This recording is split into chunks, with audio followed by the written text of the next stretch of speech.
Hey there, it's Jane with Beginner Pole Dancing, and today we're going to look at this pirouette that you can use to change direction. Here's the breakdown. Now, if your heels are down, lift them up so you can pivot on the balls of the feet.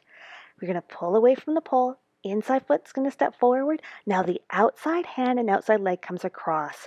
The thumb is down, palm towards the pole, and then you're going to pivot under the arm to do a wrist roll, which I'm going to break down. Reach across, lean back to clear the knee. Let's look at this again. Step on the inside foot on the balls of the feet. Outside hand, outside leg will come across. Thumb is down at the level of your hip, palm to the pole, and then as you pivot under the arm, you're going to go the webbing, back of the hand over the pinky and reach, then reach across, lean back to clear the knee. Let's look at it again on the balls of the feet, and we're going to pull away from the pole, stepping on that inside foot. Now my heels are off the ground the whole entire time. Outside hand, outside foot comes across. The thumb is down at the height of my hip.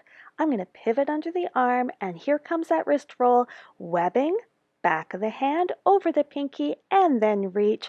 And then you're going to reach across, lean back to clear the knee, because banging the knee does not feel good.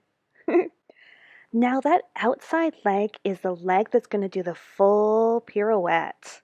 In the beginning, move slowly so that your body can memorize each element.